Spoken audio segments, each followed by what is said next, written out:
Episode 3, The Ancient Law.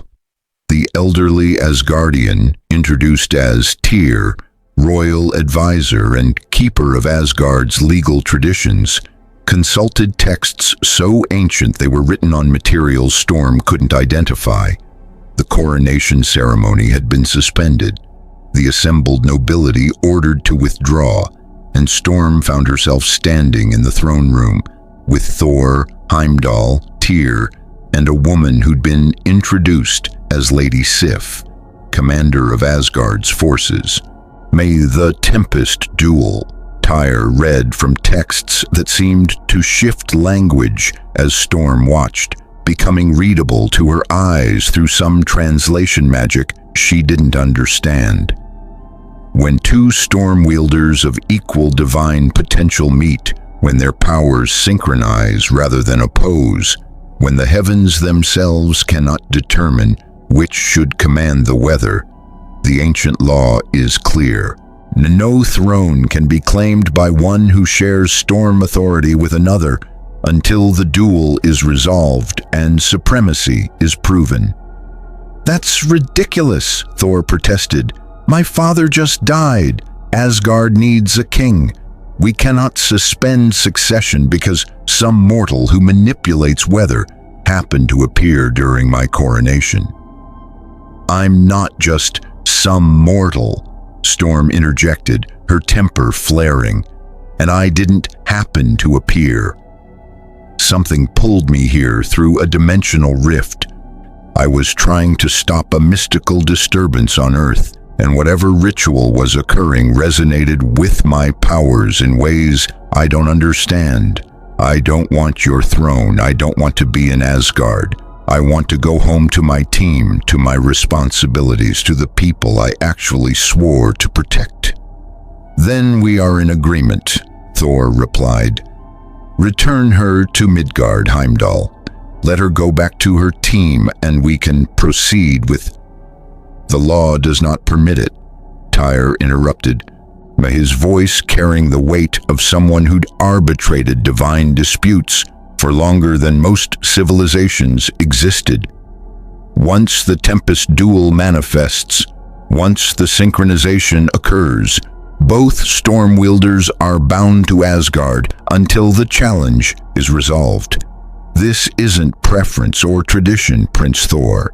This is fundamental to Asgard's magical architecture. The realm itself will not permit either of you to leave until one is proven supreme over the other." Storm felt ice forming in her stomach. "You're saying I'm trapped here? I can't return to Earth?"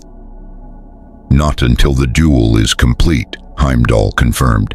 "The Bifrost responds to my command, but it answers to Asgard's foundational magic first, and that magic has recognized the challenge. You cannot leave. Thor cannot leave. And most critically," he turned to Thor with an expression of genuine sympathy, "the throne cannot be claimed. Asgard is, effectively, without a king."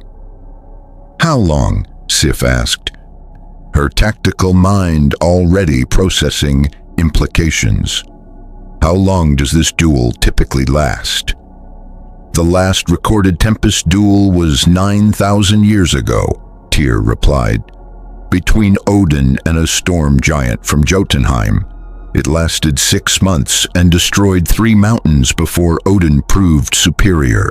Before that, during the reign of Buri, the first king, there was a challenge that lasted 3 years and reshaped Asgard's entire climate. These duels are not quick affairs.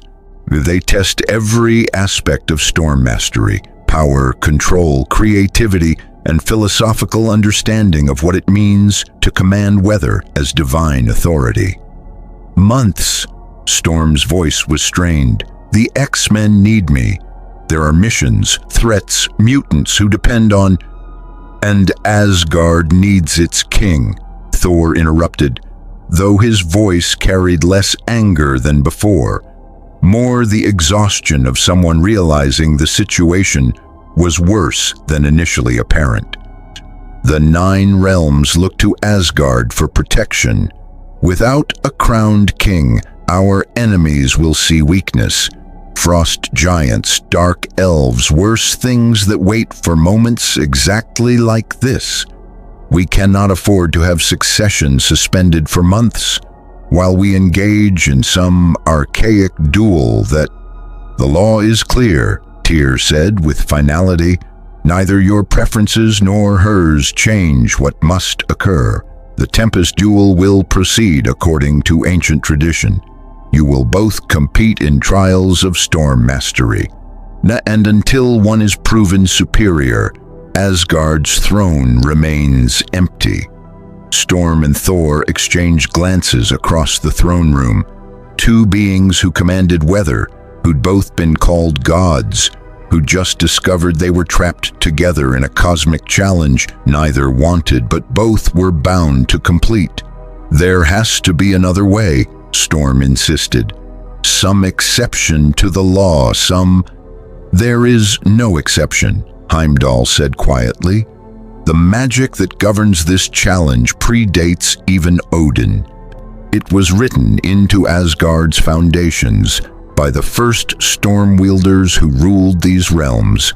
When the tempest calls, even gods must answer.